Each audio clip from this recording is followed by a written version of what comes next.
Hello, नमस्कार। मेरा नाम दलबीर है और मेरे इस यूट्यूब चैनल में आपका स्वागत है। मेरे इस यूट्यूब चैनल का नाम इंडियन टेक्निकल फार्मिंग है और आज मैं आपके लिए एक खेती से जुड़ी एक नई वीडियो लेकर आया हूं।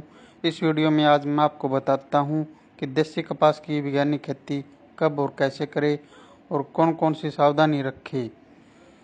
अगर आप देसी कपास की बिजाई करते हो तो बिजाई के समय कौन कौन सी सावधानी रखें जिससे कि बीज अंकुरण 100% तक हो, जिससे कि हमें कम खर्च व कम समय में ज़्यादा से ज़्यादा फसल की पैदावार प्राप्त हो, जिससे कि हमें एक अच्छी इनकम प्राप्त हो। इस वीडियो को अंत तक जरूर देखें ताकि आपको खेती से जुड़ी सभी जानकारी प्राप्त हो। अगर आप चैनल पर नए हो तो वीडियो को लाइक, शेयर व चैनल को सब्सक्राइब जरूर करना ताकि अन्य किसानों को खेती से जुड़ी सभी जानकारी प्राप्त हो और आने वाली वीडियो की नोटिफिकेशन आपको मिलती रही। चलो चलिए वीडियो को स्टार्ट करते हैं। यह देसी कपास की किस्में 15 अप्रैल से शुरू होती है बिजाई। हरियाणा में मुख्यतः कपास के 3 तरह के बीज किसानों की तरफ से प्रयोग किए जाते हैं, जिसमें नरमा बिट्टी कॉटन तथा देसी कपास शामिल है। कपास के सभी बीजों की बिजाई अप्रैल से शुरू हो जाती है, जो पूरे महीने में रहती है। देसी कपास लगाने वाले किसानों को हरियाणा सरकार प्रति एकड़ 3,000 रुपये की वित्तीय मदद देती है। इस मदद को प्राप्त करने के लिए राज्य के ऐसे किसानों को मेरी फसल मेरा ब्यौरा पोर्टल पर रजिस्ट्रेशन कराना होता है। रजिस्ट्रेशन की प्रक्रिया 25 जनवरी से शुरू होती है और 31 मई तक रजिस्ट्रेशन करा सकते हैं। जानकारी के मुताबिक किसानों की तरफ से अनुदान के लिए रजिस्ट्रेशन करवाए जाने के बाद उसका भौतिक सत्यापन होगा, जिसके बाद किसानों को अनुदान राशि जारी की जाएगी।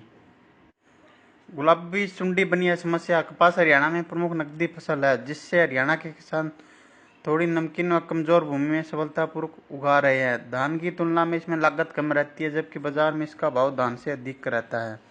ऐसे में किसान कपास की तरफ अधिक आकर्षित हुए हैं, लेकिन बीते कई वर्षों में उत्तर भारत में होने वाली कपास की फसलों पर गुलाबी सुंडी लग जा रही है, जिसमें कपास की फसल खराब हो जा रही है। जिसको देखते हुए बीते कुछ समय से विशेषज्ञ गुलाबी सुंडी मैनेजमेंट के लिए सही टेक्नोलॉजी अपनाने पर जोर दे रहे हैं। वहीं इसी बीच हरियाणा सरकार ने देसी कपास के उत्पादन को बढ़ाने पर जोर दिया है। आज हम बात करते हैं देसी कपास की वैरायटी KR64 की। यह KR64 variety Satyavardhak hybrid seeds private limited के द्वारा बनाई गई है। इसका पौधा फैलावदार होता है। इसमें 22 से 23 फलदारक शाखाएं होती है। इसका टिंडा 2.5 ग्राम तक का होता है। साधारणतया इसमें 3 से 4 ताड़ियां होती है। इसके पकने की अवधि 150 से 160 दिन की होती है। यह कम समय में पकने वाली किस्म है। अधिक जानकारी हेतु आप संपर्क करें 01662 225 563। सत्यवर्धक हाइब्रिड सीड्स प्राइवेट लिमिटेड, तिलक बाजार, हिसार। KR64 वैरायटी भारत सरकार द्वारा नोटिफाइड किस्म है। अखिल भारतीय समन्वित कपास सुधार परियोजना परीक्षणों के अनुसार KR64 ने उत्तरी भारत में AAH1 की तुलना में 13.39% तथा हरियाणा में AAH1 से 58.57% तथा C1CR2 से 34.46% तथा राजस्थान में राज DH9 से 21.57% अधिक पैदावार दी है। 2016 से यह किस्म उत्तर भारत का जोनल चेक है। इस वैरायटी को आप जरूर लगाई।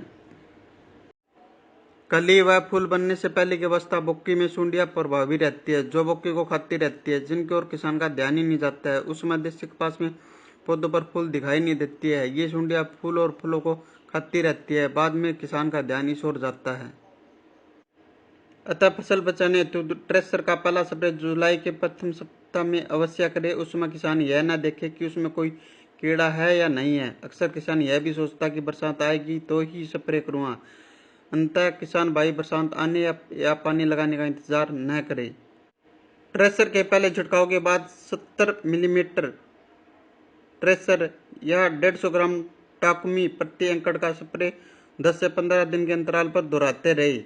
पुष्प अवस्था में NPK 19-19 के घोल तथा 50 मिलीलीटर प्लानोफिक्स का प्रति एकड़ छिड़काव अवश्य दोहराए। जब फल या टिंडे बनने आरंभ हो जाए तो उसमें 13-045 के स्प्रे को कम से कम 2 बार दोहराई, जिससे फलों को अधिक खुराक मिल सके। इससे आपकी पैदावार ज्यादा होगी। कृपया ध्यान दें कि किसान भाई दवा का छिड़काव करते समय यह सुनिश्चित कर ले कि टैंक या टंकी से गेहूं की फसल में 2,4-D दवा का प्रयोग नहीं किया गया हो। आज हम बात करते हैं देसी कपास की वैज्ञानिक खेती के बारे में। नंबर 1, देसी कपास की बिजाई के लिए उपयुक्त समय। नंबर 2, खेत का चुनाव। नंबर 3, मिट्टी की जांच। नंबर 4, पानी की जांच। नंबर 5, भूमि। नंबर 6, जलवायु। नंबर 7, खेत की तैयारी। नंबर 8, फसल पद्धति या फसल चक्कर। नंबर 9, बीज का चुनाव, बीज की उन्नत किस्में, बीज का उपचार, बीज की मात्रा। नंबर 10, बिजाई या फसल की बुआई। नंबर 11, फसल की बुआई सिंचित तथा असिंचित क्षेत्रों में। नंबर 12, खरपतवार की रोकथाम। नंबर 13, 30 दिन बाद सिंचाई। नंबर 14, 30 दिन बाद निराई या गुड़ाई। नंबर 16, 60 दिन बाद सिंचाई या फिर वर्षा। नंबर 15, जल का प्रबंधन। नंबर 16, कीट व रोग का प्रबंधन।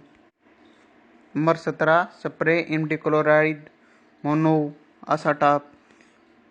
फंगस के लिए कॉपर ऑक्सीक्लोराइड इत्यादि। वह फल फूलों के बढ़वार के लिए टॉनिक का प्रयोग। नंबर 1, प्लानोफिक्स। नंबर 2, कल्टार। नंबर 17, फसल में खाद का उपयोग, फिर चुनाई, फिर भंडारण। ये मुख्य स्टेप है जो देसी कपास की फसल में उपयोग किए जाते हैं। अब हम बात करते हैं देसी कपास की पूरी वैज्ञानिक खेती के बारे में। नंबर 1, उपयुक्त समय। देसी कपास की बिजाई का उपयुक्त समय अप्रैल व मई महीना होता है। बाजार में कपास की बहुत सी वैरायटियाँ उपलब्ध होती है। अप्रैल महीने के बिजाई के लिए हम अगेती वैरायटी व 15 मई के बाद हम देसी कपास के लिए 75 वैरायटी का ही चुनाव करते हैं। नंबर 2, खेत का चुनाव। इसके बाद हम देसी कपास की बिजाई के लिए हम खेत का चुनाव करते हैं। अगर पहले उस खेत में सरसों की बिजाई की थी तो सरसों के फन्नों को रोटावेटर की सहायता से 1-2 बार अच्छी तरह से जुताई कर दे ताकि सरसों के फन्ने अच्छी तरह से मिट्टी में मिल जाए। फिर आप हैरो की सहायता से 1-2 बार अच्छी तरह जुताई कर दे।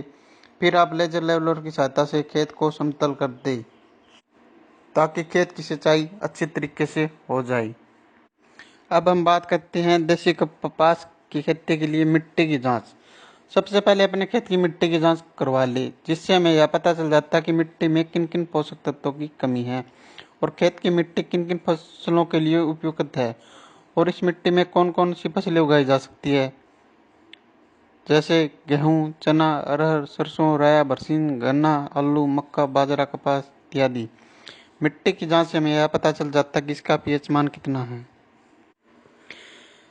देसी कपास की बिजाई फास्फोरस व पोटाश बिजाई के समय पोरे। अगर फास्फोरस बिजाई पर नहीं डाली गई है तो बोक्की पर पोरे। बोक्की का मतलब फूल आने पर पोरे। आदि नाइट्रोजन बोक्की के समय 45 से 60 दिन व शेष नाइट्रोजन फूल निकलते समय कतारों में दोनों डाली। अगर गेहूं के बाद कपास ले रहे हैं तो बोक्की के समय डाली जाने वाली नाइट्रोजन बिजाई पर पोरे। अब हम बात करते हैं पानी की जांच की। अगर आप फसल की बिजाई के लिए नहरी पानी का इस्तेमाल करते हैं तो यह सभी प्रकार की फसलों के लिए बहुत अच्छा है और इसमें बीज का अंकुरण 100% तक हो जाता है। अगर आप वर्षा के बाद फसल की बिजाई करते हैं तो बीच में बीज का अंकुरण 100% तक हो जाता है। अगर आप बिजाई के समय ट्यूबवेल के पानी का इस्तेमाल करते हैं तो आप इस ट्यूबवेल के पानी की जांच करवा ले। अगर ट्यूबवेल का पानी पीने में भी मीठा तो इसका पानी का पीपीएम ज़्यादा हो सकता है और बीज के अंकुरण के समय यह एक समस्या बन जाता है। अगर पानी का पीपीएम 1000 से कम है और इसमें सभी प्रकार की फसलों के लिए अच्छा है और इसमें बीज का अंकुरण 100% तक हो जाता है। अगर पानी का पीपीएम 1000 से ज़्यादा है तो इसमें बीज का अंकुरण सही तरीके से नहीं हो पाता, इससे हमारा नुकसान हो जाता है। इसलिए पानी की जांच करवाना भी बहुत ज़रूरी है। कपास की खेती के लिए भूमि का चुनाव। कपास की खेती के लिए अच्छी जल धारण और जल निकास क्षमता वाली भूमि होनी चाहिए।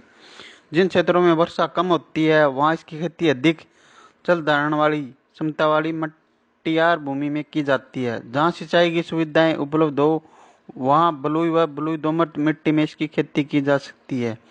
यह हल्की अम्लीय एवं क्षारीय भूमि में उगाई जा सकती है। इसके लिए उपयुक्त पीएच मान 5.5 से 6.5 है। हालांकि इसकी खेती 8.5 पीएच मान तक वाली भूमि में अच्छी तरह से की जा सकती है। कपास की खेती के लिए मौसम व जलवायु।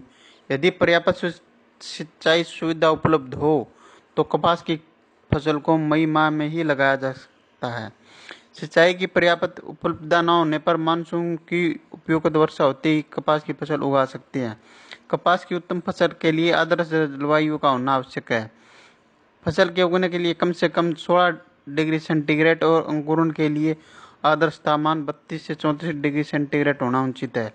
इसके बढ़वार के लिए 21 से 27 डिग्री तापमान होना चाहिए। फल लगते समय दिन का तापमान 25 से 30 डिग्री सेंटीग्रेड और रातें ठंडी होनी चाहिए।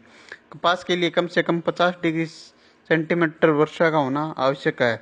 125 सेंटीमीटर से अधिक वर्षा का होना कपास के लिए हानिकारक होता है।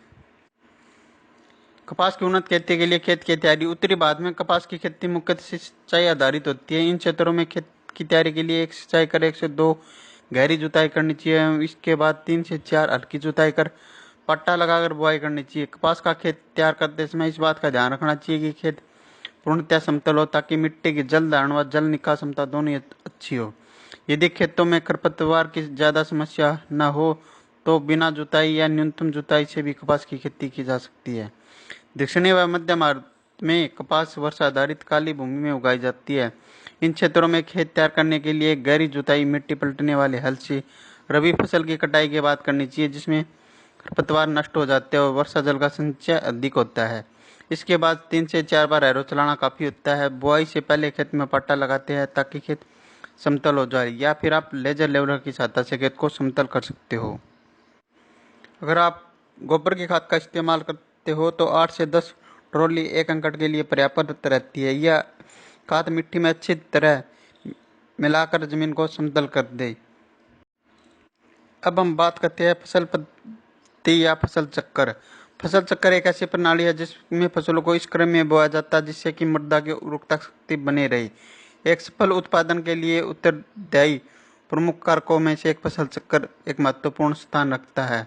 फसल चक्कर अपनाने का मुख्य उद्देश्य प्राकृतिक संसाधनों का उपयोग करके उसमें अधिक फसल उत्पादन करना होता है।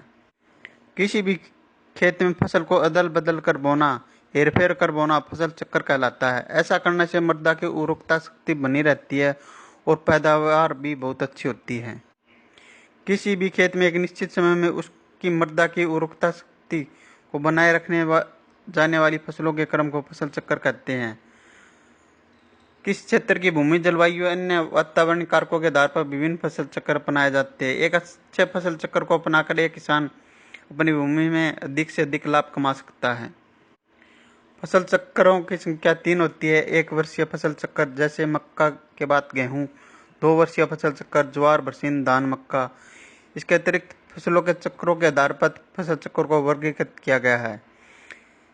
रबी की फसल में अपनाए जाने वाले फसल चक्कर, खरीफ की फसलों में अपनाए जाने वाले फसल चक्कर और जायद की फसलों में अपनाए जाने वाले फसल चक्कर। फसल चक्कर के सिद्धांत। उथली जड़ वाली फसलों के बाद गहरी जड़ वाली फसलों को उगाना चाहिए। अधिक खाद की आवश्यकता वाली फसलों के बाद कम खाद की आवश्यकता वाली फसलों को उगाना चाहिए। अधिक जल की आवश्यकता वाली फसलों के बाद कम जल की आवश्यकता वाली फसलों को उगाना चाहिए। फलीदार फसलों के बाद अफलीदार फसलों को उगाना चाहिए। कृषि संसाधनों का प्रयोग क्षमतापूर्ण ढंग से करना चाहिए। भूमि कटाव से प्रभावित क्षेत्रों में फसल चक्र में आच्छादित फसलों का समावेश होना चाहिए।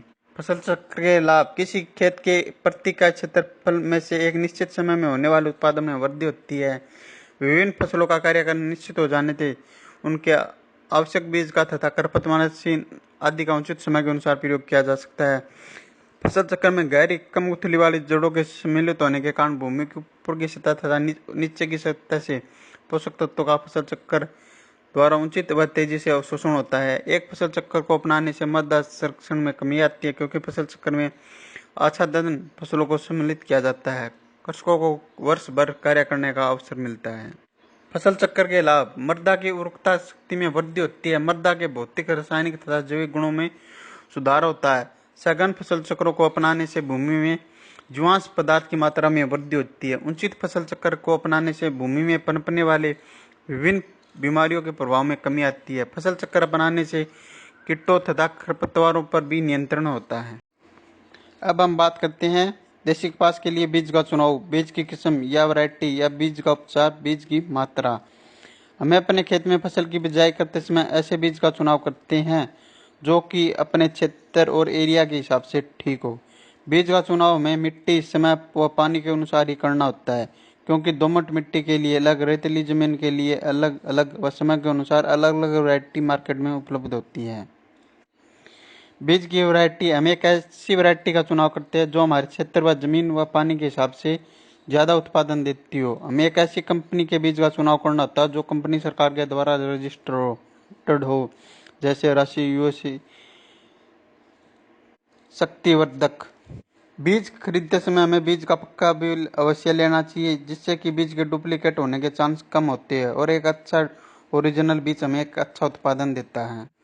अब हम बात करते हैं बीज के उपचार की। हम बीमारी की रोकथाम के लिए हम बीज का उपचार करते हैं, जिसे हम FIR भी कहते हैं, जिसे हम फंगिसाइड, इंसेक्टिसाइड और राइजोबियम कल्चर भी कहते हैं। सबसे पहले हम बीज को फंगिसाइड की दवाइयों से उपचार करते हैं, फिर हम उसको इंसेक्टिसाइड की दवाइयों से उपचार करते हैं। इंसेक्टिसाइड दवाइयों के उपचार का मतलब उसे इंसेक्ट की बीमारियों से रोकथाम के लिए किया जाता है। फिर हम राइजोबियम कल्चर से उपचार करते हैं, जो कि पैदावार बढ़ाने में वृद्धि मदद करता है। अब हम बात करते हैं बीज की मात्रा। हम देसी कपास की बिजाई के लिए 1 एकड़ में 2 पैकेट की बिजाई करते हैं। वो संकर किस्मों की वैरायटियों में हम ये 2 पैकेट की बिजाई करते हैं। अगर हम देसी वैरायटी का उपयोग करते हैं तो हम 1 एकड़ में लगभग 2 से 3 किलो बीज की बिजाई करते हैं। लगभग सभी संकर किस्मों का ही उपयोग करते हैं, क्योंकि संकर किस्में ज़्यादा उत्पादन देती है, जैसे KR 64। देसी कपास की उन्नत किस्में हैं HD 107, HD 123, HD 324, HD 432 व संकर किस्में AAH1, AAH 32 व KR 64। यह देसी कपास की उन्नत किस्में हैं जो बहुत बढ़िया उत्पादन देती है। HD 324 इस देसी कपास की किस्म के पौधे लाल रंग के पत्ते का मध्यम और रंग लाल होता है। इस किस्म के फूल गुलाबी रंग के फूलों के अंदर गहरे लाल रंग के धब्बे एवं परागकण पीले रंग के होते हैं। इसके पौधे में 3 से 4 मजबूत वानस्पतिक शाखाएं होती है। औसत पैदावार 9 से 10 कुंटल प्रति एकड़ है। इसके रेशे की औसत लंबाई 15 से 16 मिलीमीटर और रुई का प्रतिशत 42 है। यह किस्म पकने में 175 से 180 दिन लेती है, इसलिए कपास, गेहूं फसल चक्कर के लिए उपयुक्त है। यदि इस किस्म की बुआई या बिजाई 15 अप्रैल माह के पहले पखवाड़े में की जाए तो अधिक पैदावार के साथ साथ रेशे की गुणवत्ता में भी अच्छी सुधार होती है। बिजाई या फसल की बुआई। बिजाई, अगर आप मशीन की सहायता से खाद की बिजाई वह बीज की बुआई एक साथ कर सकते हैं। हमें बीज की बिजाई सुबह या शाम के समय ही करनी चाहिए। बिजाई के समय हमें लाइन से लाइन की दूरी 3 फुट व बीज से बीज की दूरी 1 फुट व बीज की गहराई 8 से 10 सेंटीमीटर रखनी चाहिए। बिजाई के समय बीज गिल्ली मिट्टी में ही डलना चाहिए व इसके ऊपर 5 से 6 सेंटीमीटर जमीन की परत चढ़ जानी चाहिए, ताकि बीज का जर्मिनेशन अच्छी तरीके से हो सके और बीज का अंकुरण सही तरीके से हो सके। फसल की बुआई सिंचित तथा असिंचित क्षेत्रों में। फसल की बुआई सिंचित क्षेत्रों में नहरी पानी से की जा सकती है व असिंचित क्षेत्रों में वर्षा के आधार पर इसकी बिजाई की जा सकती है। खरपतवार की रोकथाम। खरपतवार की रोकथाम के लिए हमें बिजाई के तुरंत बाद पेंडामेलिथियान 30% EC का ही छिड़काव करना चाहिए। 500 मिलीमीटर दवाई को 250 लीटर पानी में उसका घोल बनाकर उसके ऊपर 1 एकड़ में उसका छिड़काव करना चाहिए। इससे खरपतवारों का जर्मिनेशन नहीं होगा। अब बात करते हैं कपास की खेती के लिए निराई गुड़ाई एवं सिंचाई। पहली निराई गुड़ाई अंकुरण के 20 से 25 दिन के बाद करनी चाहिए। यदि फसल में सिंचाई की जरूरत पड़े तो हल्की सिंचाई करनी चाहिए। इससे कीट व रोग असर कम रहता है एवं अच्छी पैदावार होती है। वहीं अगर बारिश ज़्यादा हो जाए तो हमें सिंचाई की आवश्यकता कम पड़ती है। जल प्रबंधन। कपास की खेती में जल का प्रबंधन भी होना बहुत ज़रूरी है, क्योंकि अगर ज़्यादा बारिश हो जाए तो हमें जल निकास का प्रबंधन करना चाहिए। ये आप पंप की सहायता से कर सकते हो। कपास की खेती के लिए खाद एवं उर्वरक। कपास की उन्नत किस्मों की अच्छा पैदावार के लिए प्रति हेक्टेयर नाइट्रोजन 80 से 120 किलोग्राम, फास्फोरस 40 से 60 किलोग्राम, पोटाश 20 से 30 किलोग्राम, सल्फर 25 किलोग्राम देना चाहिए, जबकि संकर व बीटी किस्म के लिए प्रति hectare nitrogen 150 kilogram, phosphorus 75 kilogram, potash 40 kilogram एवं सल्फर 25 किलोग्राम पर्याप्त होता है। सल्फर की पूरी मात्रा बुआई गैस में तथा नाइट्रोजन की 15% मात्रा बुआई गैस में, बाकी मात्रा 3 बराबर भागों में 30, 60, 90 दिन के अंतराल पर देना चाहिए। वही फास्फोरस व पोटास की आधी मात्रा बुआई गैस में तथा आधी मात्रा 60 दिन के बाद देना चाहिए। वहीं अच्छी पैदावार के लिए अब हम बात करते हैं कपास की फसल में लगने वाले प्रमुख कीट। गुलाबी सुंडी कपास की फसल के लिए अगर कोई सबसे बड़ा दुश्मन कीट है तो वह है गुलाबी सुंडी, जो अपना पूरा जीवन उसके पौधे पर बिताती है। यह कपास के छोटे पौधे, कली व फूल को नुकसान पहुंचाकर पूरी फसल को नष्ट कर देती है। इसका प्रकोप हर साल होता है। प्रबंधन: इसके नियंत्रण के लिए कोरोमंडल के कीटनाशक फेंडाल 50% ईसी का छिड़काव करें। फेंडाल एक बहुआयामी कीटनाशक है। यह कीड़े पर लंबे समय तक नियंत्रण रखता है। इसके अलावा इसमें तेज तीखी गंध होती है जो वयस्क कीट को अंडा देने से रोकती है। सफेद मक्खी: यह कीट देखने में पीले रंग का होता है, लेकिन इसका शरीर सफेद मोम जैसे पाउडर से ढका होता है। यह पौधे की पत्तियों पर एक चिपचिपा तरल पदार्थ छोड़ता है एवं पत्तियों का रस चूसता है। प्रबंधन: सफेद मक्खी कीट प्रबंधन के लिए कोरोमंडल का फिनियो कीटनाशक का प्रयोग करें। फिनियो में 2 अनोखी कीटनाशकों की जोड़ी है जो 2 विभिन्न कार्यशैलियों से काम कर सकते हैं। इसके अलावा यह पाइटोरानिक प्रभाव से युक्त है, जिसमें कीड़ों का तुरंत और लंबे समय तक समाप्त करने की क्षमता होती है। यह सफेद मक्खी के सभी चरणों जैसे अंडा, निप, वयस्क को एक बार में समाधान उपलब्ध कराता है। इसकी प्रति एकड़ 400 से 500 मिलीमीटर की मात्रा की जरूरत पड़ती है। अब हम बात करते हैं माहू या फिट कीट की। यह बेहद कोमल कीट होता है जो दिखने में मटमैले रोग का होता है। माहू कीट कपास की पत्तियों को खुरचकर उसका रस चूस लेता है। इसके बाद पत्तियों पर एक चिपचिपा पदार्थ छोड़ता है। प्रबंधन: इसकी कीट की रोकथाम के लिए कोरोमंडल के फिनियो कीटनाशक का छिड़काव करें। अगर आप दूसरे कीटनाशक का छिड़काव कर सकते हो तो आप डॉक्टर की सहायता के अनुसार। तेला कीट: काले रंग का यह कीट पौधों की पत्तियों को खुरचकर उसका रस पी जाता है। इसके लिए बाजार में बहुत सी कीटनाशक दवाइयाँ उपलब्ध है। आप तेला कीट के लिए संपर्क करें। हरा मच्छर: यह देखने में 5 भुजाएं कर और पीले रंग का होता है। इसके कीट के आगे के पंखों पर एक काला धब्बा पाया जाता है जो कपास की शिशु एवं वयस्क अवस्था में पत्तियों का रस चूसता है, जिससे पत्तियां पीली पड़कर सूखने लगती है। प्रबंध: इसके कीट के प्रबंध के लिए पूरे खेत में प्रति एकड़ 10 पीले प्रपंच लगाने चाहिए। इसके अलावा 5 मिलीमीटर नीम तेल को 1 मिलीमीटर टिनोपाल या सैंडोविट को प्रति लीटर पानी के साथ घोल बनाकर छिड़काव करें। मीलीबग: इस प्रजाति के कीट की मादा पंखविहीन होती है, वहीं इसका शरीर सफेद पाउडर से ढका होता है। हालांकि इस कीट के शरीर पर काले रंग के पंख होते हैं तो सुखाव, तन्ने, फूल, पूरी, पर्णवर्त तथा घंटों का रस चूस जाता है। इसके बाद इस मीठा चिपचिपा पदार्थ छोड़ता है। इस कीट प्रबंधन की रोकथाम के लिए पूरे खेत के आसपास पीले प्रपंच लगाएं। अब हम बात करते हैं कपास की फसल में लगने वाले प्रमुख रोग। नंबर 1 जीवाणु झुलसा एवं कोणीय धब्बा रोग। नंबर 2 मायरोथोसिस पत्ती धब्बा रोग। नंबर 3 अल्टरनेट या पत्ती धब्बा रोग। नंबर 4 पौध अंगमारी रोग।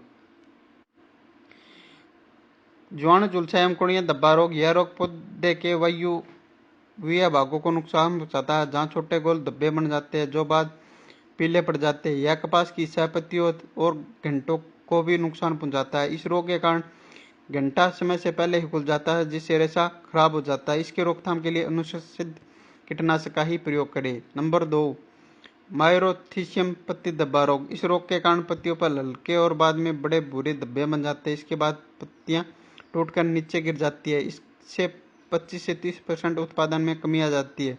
रोकथाम के लिए अनुशंसित कीटनाशक का ही प्रयोग करें। अल्टरनेट या पत्ती धब्बा रोग: मौसम में अत्यधिक नमी के कारण पत्तियों पर हल्के भूरे रंग के धब्बे बन जाते हैं, जिसके कारण आखिर में पत्तियां टूटकर गिर जाती है। ठंडे में मौसम में इस रोग उग्रता अधिक होती है। इसके रोकथाम के लिए अनुशंसित कीटनाशक का ही या डॉक्टर के परामर्श के अनुसार ही इस कीटनाशक का प्रयोग करें। नंबर 4, पौधंगमारी रोग। यह रोग पौधे की मूसले जड़ों को छोड़कर मूल तंतुओं को नुकसान पहुंचाता है, जिसके कारण पौधा मुरझा जाता है। रोकथाम के लिए अनुशंसित कीटनाशक का ही प्रयोग करें। अब हम बात करते हैं कपास में स्प्रे। कपास में 30 दिन के बाद हल्के दवाई का ही स्प्रे करें, जैसे इमिडाक्लोप्रिड मोनो। उसके बाद आप बीमारी के अनुसार भी आप स्प्रे कर सकते हो, या फिर आप टाटा आसाटा 50% इसी का छिड़काव करें। अगर आप फंगस की दवाई की बीमारी के लिए रोकथाम के लिए छिड़काव करते हैं तो आपको प्रोक्सीक्लोराइड का ही प्रयोग करें।